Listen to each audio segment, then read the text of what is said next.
Hola a todos, bienvenidos a Códigos del Multiverso y en esta ocasión les vamos a platicar acerca de Enoch, pero sobre todo de uno de los libros de Enoch. Pero antes de iniciar, nuestro queridísimo Master Richard nos va a platicar quién era Enoch y por qué los abuelitos decían desde los tiempos de Enoch. Desde aquellos tiempos. Exactamente. Pues bueno, según la Biblia y el libro del Génesis, Enoch fue un profeta, un patriarca que de hecho estuvo en la séptima generación de Adán y que fue también bisabuelo de Noé, que vivió 365 años, una cosa así. Y este personaje tenía una función muy particular porque también fue uno de los dos profetas que se llamó al cielo por parte del Dios creador para cumplir una función muy muy especial de la cual trata este libro. Se supone que ascendió al cielo sin conocer la muerte, sin ¿no? pasar por la muerte física, exactamente. Y mi querido Master Abe, resulta que Enoch tenía no uno, sino varios libros. A ver, platíquenos eso, ¿cómo estés? Así es, bueno, no es que Enoch tuviera más de un libro, sino que hay diferentes libros atribuidos a Enoch. Lo que se cree es que estos libros fueron creados por diferentes autores y lo que hicieron fue simplemente mencionar a Enoch como si él fuera el narrador para darle una validez a sus escritos. Como en la Biblia, y esa parte sí está aceptada en el capítulo 5 de Génesis, menciona a Enoch como tal, estos autores habrían escrito diferentes versiones o sus propias narrativas, pero usando el personaje de Enoch. Uh-huh. Se sabe que hay 4 y se les llama, por ejemplo, y del que vamos a hablar hoy es el Enoch 1. O el etíope. O podríamos decir que es la versión etíope porque es el libro más conocido y aceptado, ¿no? Uh-huh. Exacto, pero hay otros 3 y se les llama a esos, o sea, al más conocido se le conoce como 1 Enoch, luego viene el segundo que sería 2 Enoch, 3 Enoch y 4 Enoch. Y el 4 sí. Y 4 Enoch, ¿no? Sí. El tema es que solo le ponen esos nombres para que no haya confusión. Bueno, ellos dicen, los estudiosos, para que no haya confusión, pero es nada más para diferenciarlos, pero eso no quiere decir que son una continuación de un libro del otro. De hecho, no están, podríamos decir que aparentemente no están relacionados, manejan diferentes narrativas, hablan de cosas muy diferentes. En lo único que coinciden es que Enoch aparece como el personaje principal en los 4, ¿no? Y esto es muy importante porque resulta que pues estos libros y sobre todo esto que estamos hablando que sería el primero, el 1 Enoch, ¿estamos de acuerdo? Enoch. Pues no es tan conocido, digamos, de manera tan pública o normal porque la iglesia lo prohibió. Mi querido Master Leno, ¿cómo estés? A ver, cuénteme el chisme. Pues no es que lo haya prohibido, sino existió el famoso concilio de Nicea, el concilio de Nicea, y en ese concilio pues escogieron cuáles textos eran considerados como canon y cuáles eran considerados como apócrifo. Y esto estamos hablando de las tradiciones cristianas, aunque creo que es importante platicarles que no quedó fuera en todas las tradiciones como la etíope. En esa sí queda dentro de como parte, ¿no? de su Biblia, y para algunas otras tradiciones esotéricas también es muy importante este libro. Y además, aunque quedó fuera del canon judío, en los manuscritos de Qumran que se encontraron, ahí aparecieron fragmentos y parece que esto le dio como un boom muy importante a toda esta información y a preguntarse por qué no están dentro de, ¿no?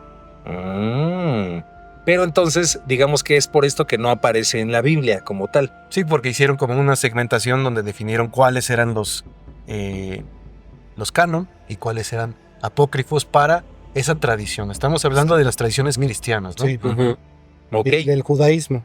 El judaísmo también, sí, aunque también tuvo esa importancia, ¿no? Que sí. Aunque no está en el canon de los judíos, aparece en Qumran, curiosamente, muchos años después enterrado, ¿no? Todos estos escritos. Y de este del que vamos a hablar, que es el 1, Enoch 1, el libro de Enoch el etíope, o como lo que ahorita platicamos, se divide en 5 partes, ¿estamos de acuerdo? O 5 secciones, podríamos decir. Sí, sus secciones. En la primera sección serían los vigilantes, la segunda sección serían las parábolas, que serían como las visiones proféticas del Mesías.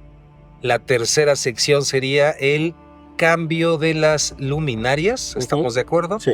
Y el cuarto serían los sueños y el quinto sería la epístola de Enoch.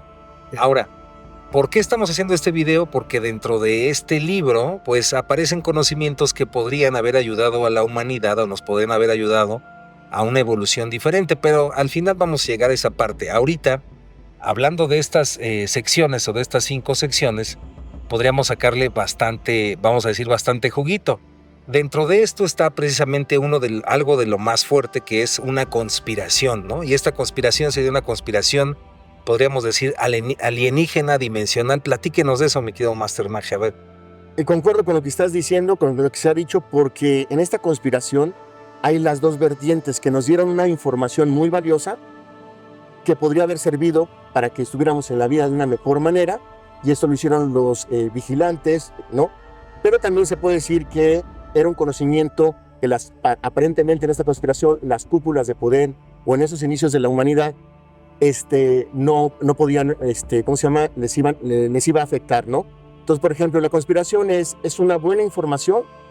Enseñaron cosas como de la guerra, de maquillaje, de muchas cosas, por ejemplo, de información muy, muy sabia para que el ser humano se empoderara. Oiga, mi querido Master, pero si usted dice de la guerra o el maquillaje, ¿cómo? Porque se escucha raro eso. A ver, ¿cómo está eso de que la guerra o el maquillaje? Bueno, los vigilantes, cuando llegaron a la Tierra, que nomás venían a cuidar y que el ser humano fuera por el buen camino, se enamoraron de las mujeres de la Tierra, muy bellísimas, ¿no? Entonces, cuando se enamoraron de ellas, tuvieron hijos. Y entonces, pues de alguna manera se empezaron, se dice, a encariñar o a querer estar bien aquí, y a cambio también dieron conocimientos. Por ejemplo, para que pudieran los seres humanos, por ejemplo, hacer maquinarias distintas, tener herramientas diferentes o armas para la guerra, o tuvieran también, por ejemplo, el maquillaje.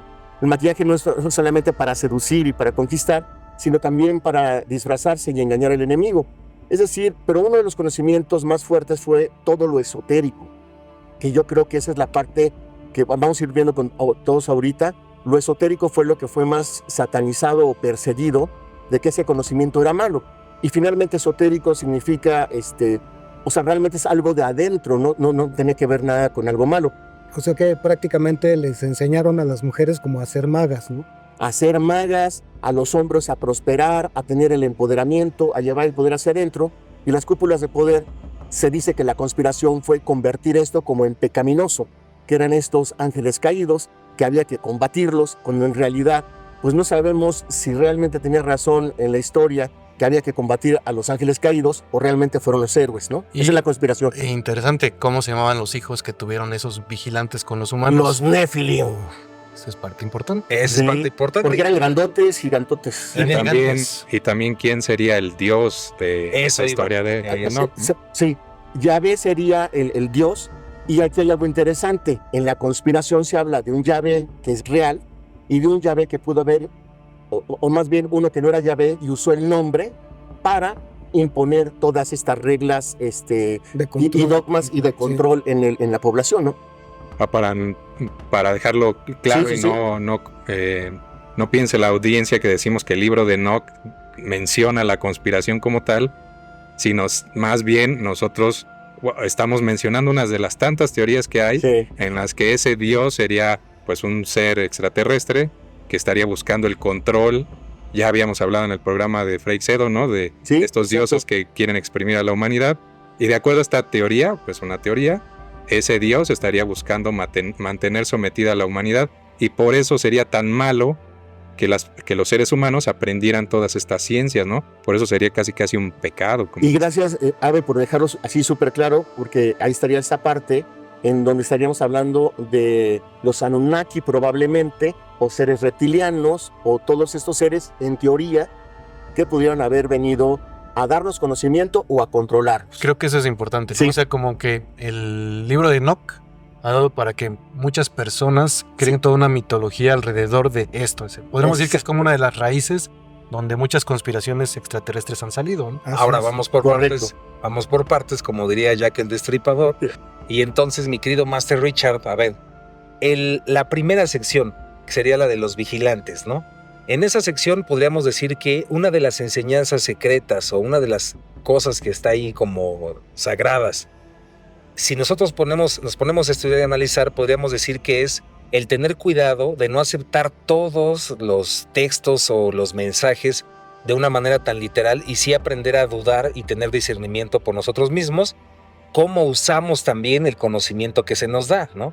Entonces, ¿por qué? ¿Por qué todo esto pasa en esta primera sección que sería los vigilantes? Yo creo que una de las principales cosas que habla esta parte es que justo esta cuestión de los vigilantes tiene que ver con el ser consciente, vigilar la conciencia, el hacernos autoconscientes de nuestras acciones, de nuestras decisiones, de nuestra forma de comportarnos, de relacionarnos, y cómo, hablando específicamente de los textos, digamos que son escritos de alguna manera, muchos en forma de parábola, muchos en forma de alegoría también, para que se comprenda en un sentido general, es decir, para que cada persona lo adecue a su propia experiencia de vida y se comporte de acuerdo a eso, ¿no?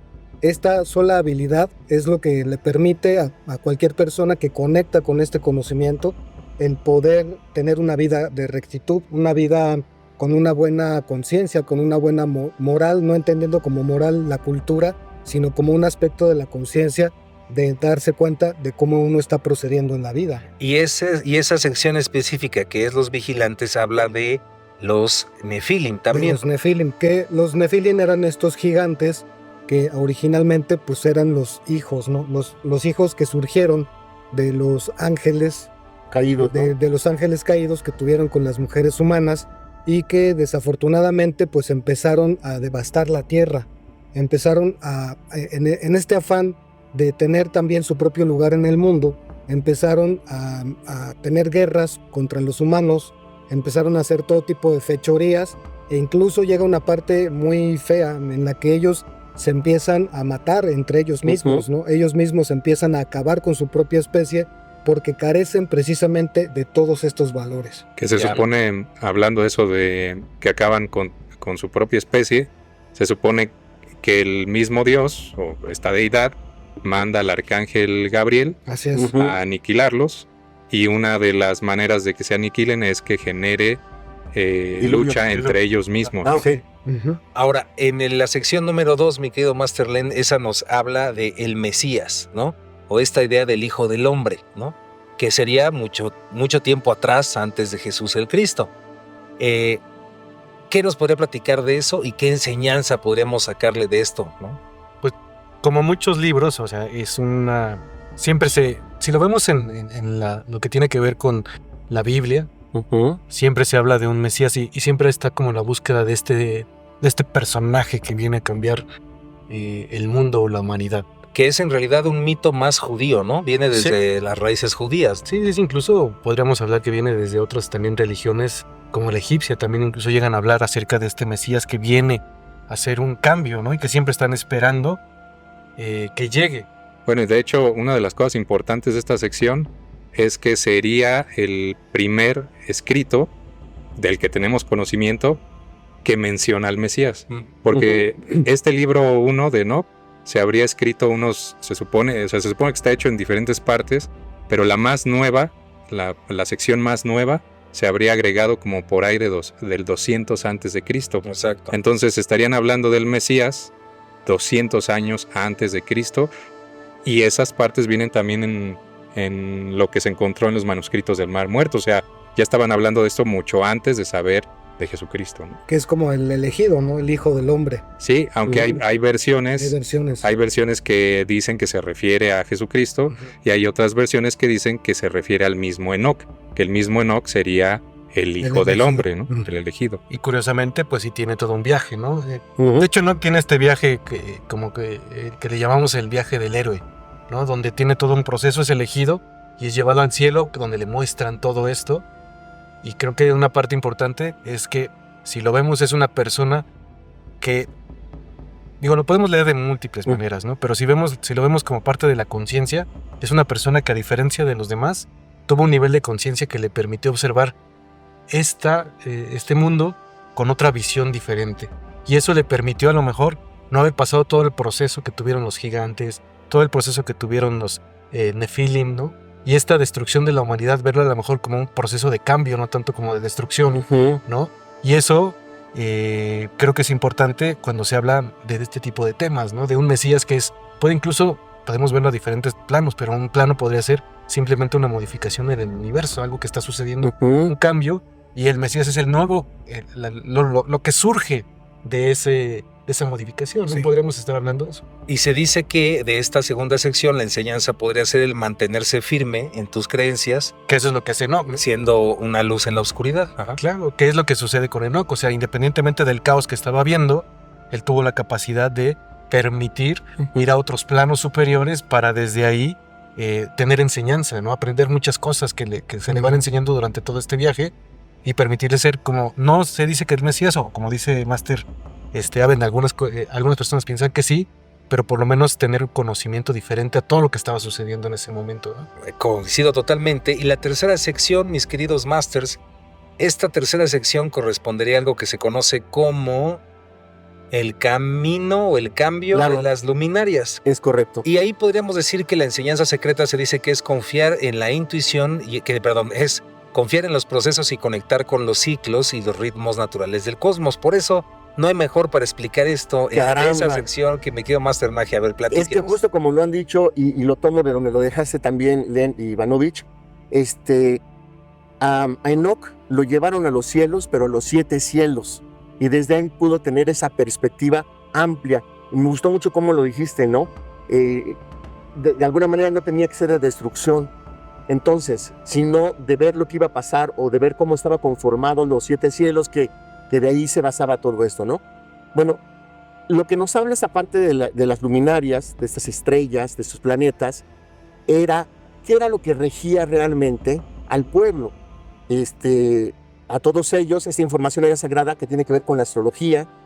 La persona, el ángel que lo enseñó, el ángel caído, por decirlo así, era Cocael.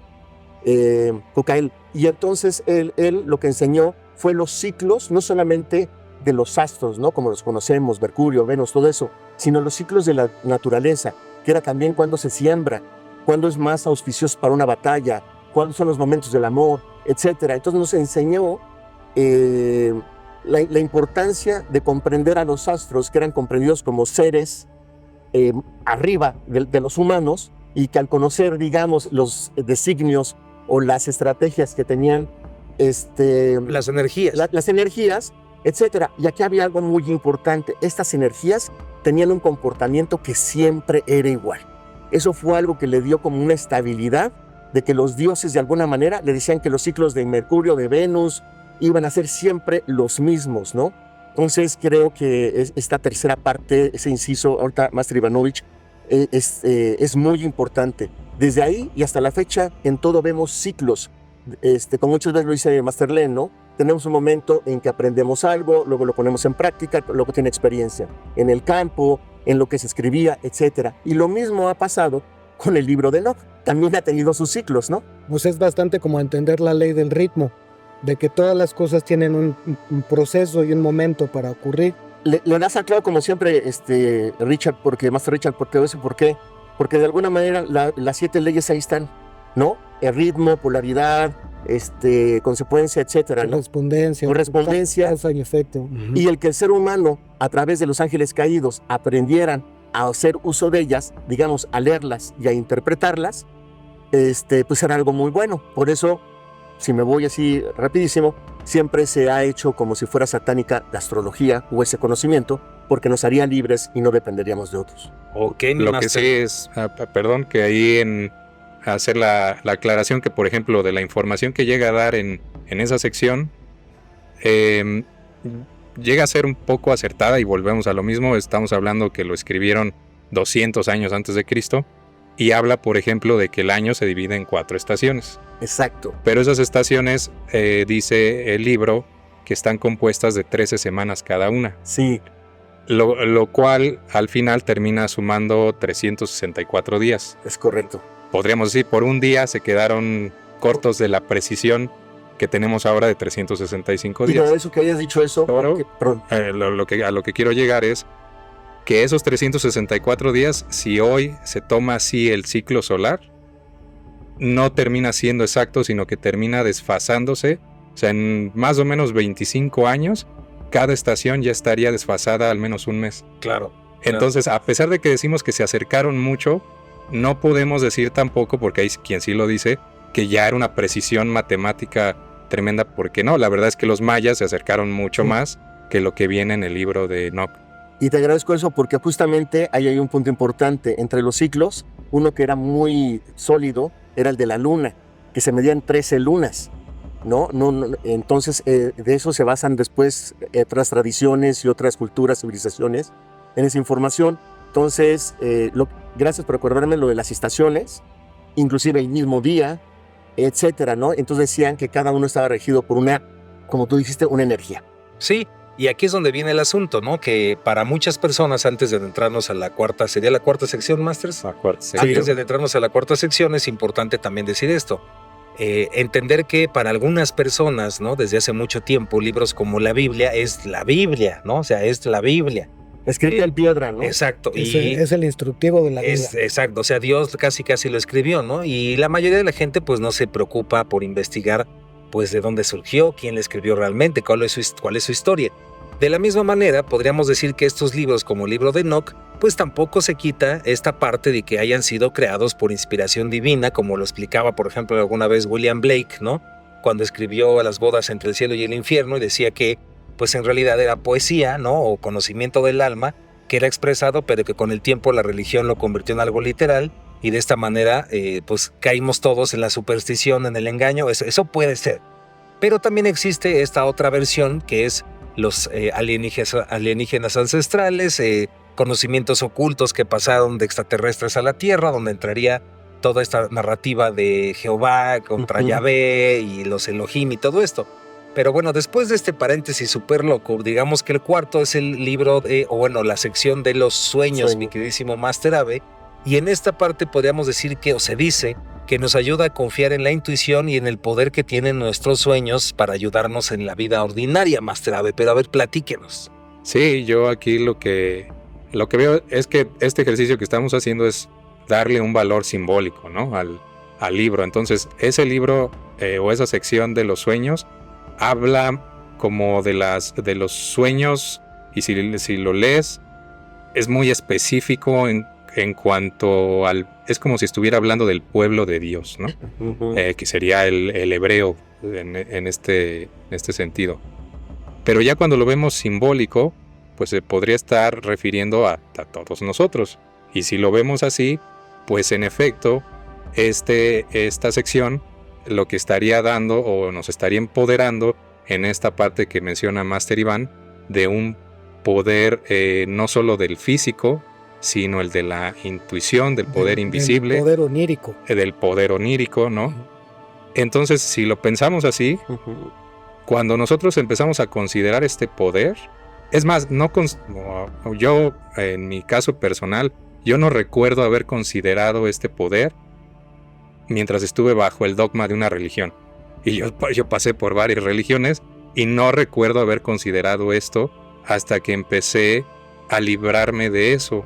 Es cuando abro mi mente para decir, a ver, también existen otras cosas. Existen otras cosas, y esto también me empodera porque no dependo de un sacerdote o de alguien con una posición para que me vaya, posición jerárquica, que me vaya marcando por dónde debo de llevar mi vida, sino que yo tengo acceso a esas mismas herramientas, ¿no? Claro. Entonces yo simbólicamente veo que eso es lo que representa o representaría esta sección del libro de los sueños, ¿no? Y que los sueños también pueden contener claves, ¿no? Claves, mensajes y todo tipo de contenidos que nos sirvan para nuestra vida. Sí, y yo creo que a todos nos ha pasado que hemos tenido sueños que terminan teniendo algún sentido, nos terminan aportando algo, es decir, algo que le da ese toque de que no son por casualidad nada más. Que no nomás son así accidentes. Sí, y también pasa, ¿no? Que sí tenemos sueños sin sentido, pero hay otras veces que sí pareciera que hay un sentido detrás de todo. Y como lo ponen, ¿no? De que la intuición es lo más importante, tomarla en cuenta, y se dice que la intuición es la voz del alma, ¿no?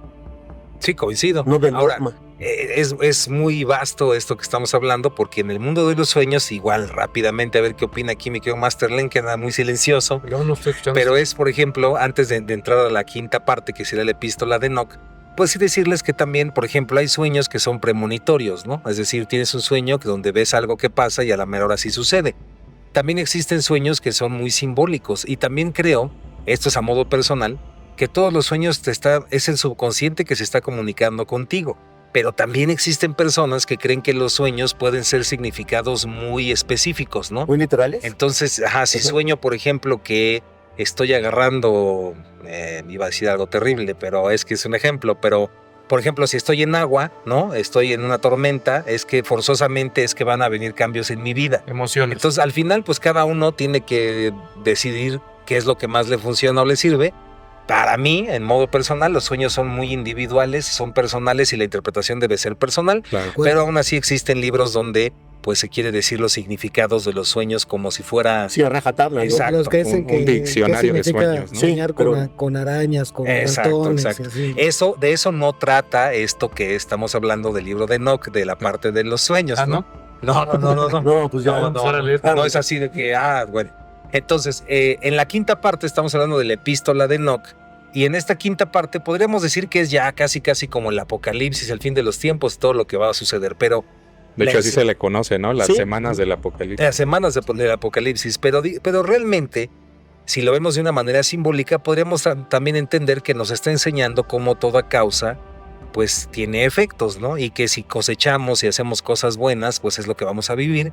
Y si estamos viviendo en la ignorancia y en la preocupación y en el miedo, pues eso es lo que vamos a experimentar. Digamos que sería, como diría el Máster Ave, es así como estarle buscando un significado, vamos a decir, filosófico o simbólico, ¿no? O sea, es como también decir de forma sencilla que toda acción deriva en una consecuencia. Exacto, en una consecuencia. Ahora, para ir cerrando esta parte, a ver qué opinan mis queridos masters, pues está esta duda, ¿no? El libro de Enoch fue escrito realmente por extraterrestres, como dirían en Ancient Aliens, o fue una inspiración humana como la Biblia y todos los libros sagrados, y con el tiempo después se le fue aplicando la superstición. ¿Qué opinan? Ahora, hay algo muy interesante que les recomiendo aquí a mis masters que nos están escuchando, un libro que se llama, a ver si lo consiguen porque es difícil, Las llaves de Enoch, del doctor Hurtak, con H, Hurtak y K. Y en ese libro, híjole, pues vienen cosas bien fuertes, ¿no? Porque habla ya de matemática, energía, símbolos hebreos, Sí. de dimensiones, y entonces no sabemos si realmente estamos hablando de algo de esta magnitud o no. ¿Ustedes qué opinan, Master? ¿Se trata de un libro sagrado con claves misteriosas o simplemente poesía y viajes muy locos de personas que estaban ahí haciendo algo raro? Es que Sí, ahí claro, está lo intrigante de este libro, ¿no? Ujú. Que nos puede dar a pensar las dos cosas. Nosotros ahorita lo estamos presentando con esas dos vertientes. Por un lado, el lado simbólico, donde a cada uno le tocaría darle un propio significado.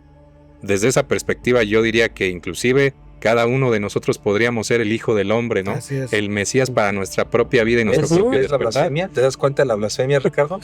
Sí, no, Discúlpenme por la blasfemia. Ahorita lo vamos a apedrear. la verdad, sí. Pero eso sería un lado simbólico, pero por otro lado también hay señales como conocimiento muy avanzado, como el que menciona Master Iván. A mí me tocó escuchar a un rabino que hablaba del libro de Enoch y decía, bueno, a ver, en el judaísmo no lo aceptamos, y si ustedes, bueno, no como parte del canon, ¿no? Entonces, si yo hablo con alguien participante del judaísmo sobre el libro de Enoch, lo más probable es que ni lo conozca, Así es. ¿no? Pero cuando yo me puse a investigar, yo tampoco sabía del libro. Por Y eso cuando- me puse a investigar. Y por eso me puse a investigar, ¿no? Bueno, pero o sea, no lo había ni siquiera oído mencionar, ¿no? No sabía nada, no es algo común, pues.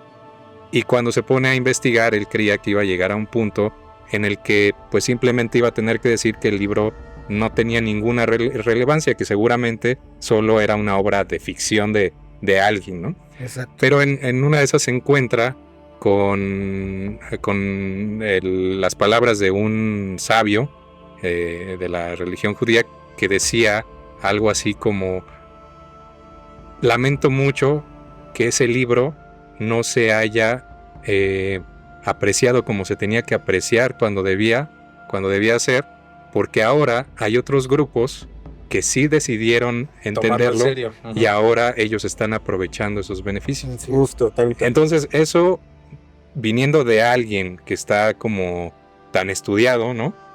Te dice, bueno, ¿qué hay detrás de todo eso, no? Claro. Es que yo creo que acabas de tocar un punto clave, porque depende desde qué perspectiva estamos viendo la existencia de este texto, independientemente de la fuente y dependiendo también de qué religión, ¿no? Porque si lo estamos viendo estrictamente desde dentro de una religión, entonces estamos filtrados por eso. Y vamos a acabar diciendo, este libro no es parte de la Biblia, no está admitido por la Iglesia Ortodoxa, entonces no tiene ninguna validez. ¿Y si fuera dianético? Aunque la información precisamente Diabético. contenga ¿También? claves y misterios y inclusive instrucciones para que tú puedas llevar una vida de libertad. Y yo creo que libertad vendría a ser también una palabra clave. Pero es que aquí hay un problema, ¿ves, mis queridos masters? A ver, mi querido master, a ver, aquí hay un problema. Por ejemplo, hay varios, pero por ejemplo, en esto en particular que está diciendo Master Richard, estamos manejando esta idea de que el libro es algo que puede empoderarnos, ¿no? Porque vienen estas claves, hasta lo del maquillaje, que por eso le hacía el comentario hace rato. Y sería también, pues en realidad sería como un tratado de astrología, de magia y de muchas cosas así. Exacto. Pero sin embargo, desde puntos de vista religiosos, en esta conspiración de la que queríamos hablar, mi querido Master Knight, estaríamos diciendo también que hay otros que dicen que en realidad fueron los ángeles caídos o demonios los que enseñan todo eso para corromper el alma del ser humano y que desobedezca el plan divino de cállate y obedece lo que te digo y cállese, ¿no? Y no cuestione, ¿no? Y es que cuando lees el libro de Enoch así suena, o sea, de verdad es como si estuvieras escuchando una Biblia, donde cuando tú lees lo que hicieron los 200 ángeles, porque te da el número y te da los nombres de los 200 ángeles y te dice lo que te enseñó cada ángel. Cada uno. Pero cuando tú lees el libro y está condenando a los ángeles o bueno, demonios por lo que enseñaron, tú dices, no entiendo en qué estuvo mal que la humanidad aprendiera la metalurgia, por ejemplo, ¿no? Exacto. El poder de las piedras. Lo que sí, cristales. y esto lo habíamos tocado ya en el tema del Cábala,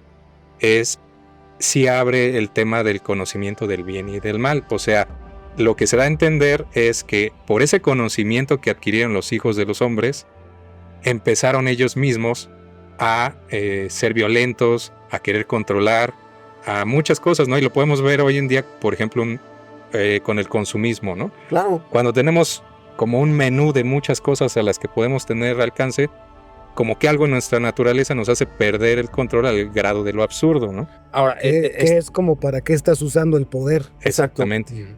Pero tú vas a decir primero, ¿sí? Pues está raro que pareciera como un poquito esto del GPT, me quedó Masterland, ¿no? Sí. Porque, por ejemplo, es como, no te voy a, o por mis reglas, no te voy a dar información que puede ser de actos violentos y de cosas así, ¿no?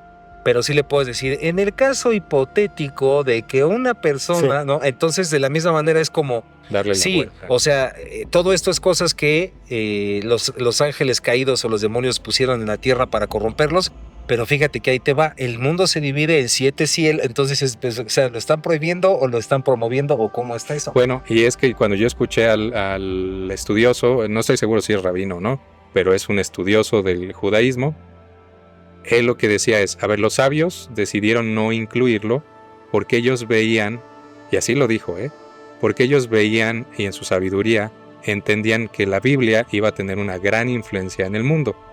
Y entonces había algo que se quería decir y había que cuidar cómo se decía. Exactamente. Lo que estarían cuidando es cómo se deben de contar las cosas para llegar a un determinado objetivo. No que estén bien o mal.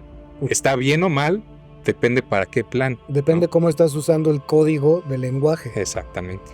O sea, yo lo que veo es, por ejemplo, que si a mí me preguntara, yo creo que los sabios estaban mal porque el ser humano lo desempoderaron al no darle el chance que él en su libertad y el libre albedrío que se maneja ahí, decidieran y probaran, experimentaran y se equivocaran, ¿no? Entonces creo que desde que alguien piensa que lo va a poner de tal manera porque así es la adecuada, ya están metiendo la mano negra.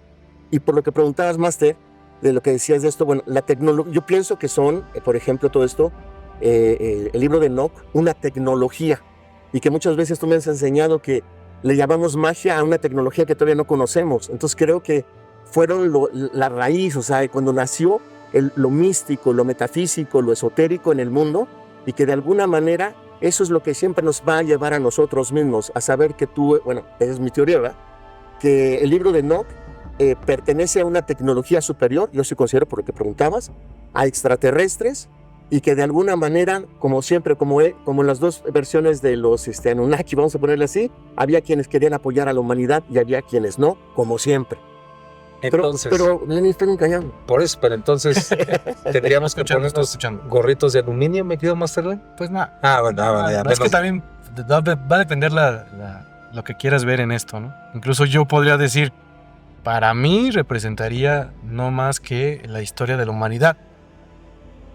Humanidad antes de que existiera como este concilio donde decidieron cómo nos querían contar la humanidad. Claro. Y como nos dijeron, en la Biblia tiene que partir, estos van a ser las generaciones, por decir desde Adán, ¿no? Y decíamos que Enoc era la 7ª generación y todo esto, pues no pueden moverse más hacia atrás. Entonces, si te mueves más hacia atrás, tendrías que reconocer que existe una civilización anterior a todo eso, Sí. lo que te vendieron como que pareciera como un plan, pues si quieres verlo así un poquito maquiavélico, pero que no tiene que ver para mí más que con el control. O sea, ¿qué sucedió? Utilizaron en la Biblia, y esto digo es una creencia personal, pero a final de cuentas utilizaron lo que les convenía para hacer una religión y un control a la humanidad, y lo que no les convenía y que no fuera con la línea que ellos quisieron seguir, como que lo sacaron. Pero para mí no quiere decir que a lo mejor si están hablando de los Nephilim, todo esto no hayan sido más que otra humanidad que existió en este planeta, y es su historia y todo lo que sucedió. Y también yo no lo vería tan manicaísta de bien y mal, sino más bien yo lo vería como procesos o ciclos que suceden dentro de la humanidad o de la historia de la humanidad, y que a veces se tienen que dar y simplemente te están dando, te están platicando qué sucedió en ese momento para que tú lo tomes, lo observes y digas si quieres que se vuelva a repetir. Lo que alguna vez llegamos a hablar en el programa de profecías, ¿no? Se vuelva a repetir, o si quieres que lo modifique, ¿no? O si Claro. tú estás viendo que está sucediendo algo muy similar, digas, me interesa continuar, sé que va a continuar así, o yo qué herramientas puedo utilizar de esa humanidad para yo modificarlas dentro de lo que me está sucediendo actualmente, incluso en mi vida. Ni siquiera podemos decir, ay, en el fin del mundo, no, sino dentro de tu vida, ¿no? Alguna vez, también más rápido, alguna vez platicando con una persona que le gustaban mucho las runas, él decía que las runas no son más que estados de conciencia que sucedieron en la humanidad, y que ahí se fueron toda esta historia del estado de la que sucedió en alguna humanidad, se llevó una runa, ¿no? Y entonces cada vez que sale una runa no es más que te están contando la historia de esa conciencia y de eso que sucedió cuando se generó esta runa. Y por eso es como si te leyeran, saben lo que está pasando en tu vida, porque lo único que te están mostrando es esa misma conciencia, ese reflejo de esa conciencia de algo que sucedió, pues podríamos ir en otra humanidad, en otro momento, etcétera, ¿no? Pero creo que también el libro de Enoch se basa en eso, ¿no? En mostrar como esta parte. Ahora entiendo por qué le llaman Lenin el Atlante. Ahora El lo entiendo. Atlante. Sí, Todo lo quiero llevar para allá, ¿va? No, pero sí, coincido, sí.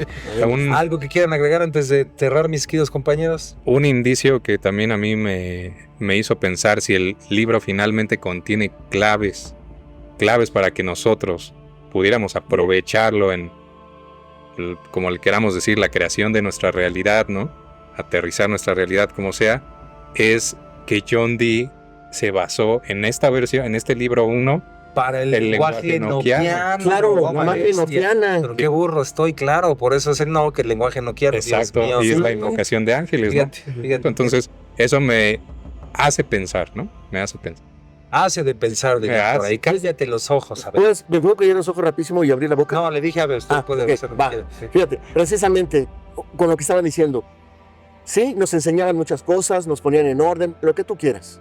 Pero hubo algo que creo que por eso se quitó. Porque nos llevaba hacia nosotros mismos. Era, de hecho, se habla ahí, cuando lo escuchen, fue audiolibro para mí, realmente hablan de cómo trascender los cielos para llegar con el gran espíritu.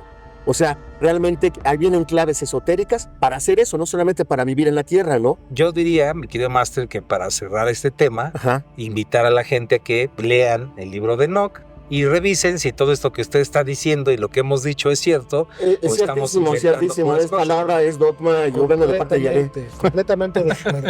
Así es. A ver qué opinan, ¿no? A ver, ¿qué opinan? Master, y una última pregunta. Sí, ¿Y echa. tú cómo lo ves? Como decía Ave Querón, me pareció un punto padrísimo, como de aprender a manifestar o llevar la magia a la vida. ¿Cómo lo ves tú? Eso lo podríamos ver en otro programa, mi querido Master. No seas así.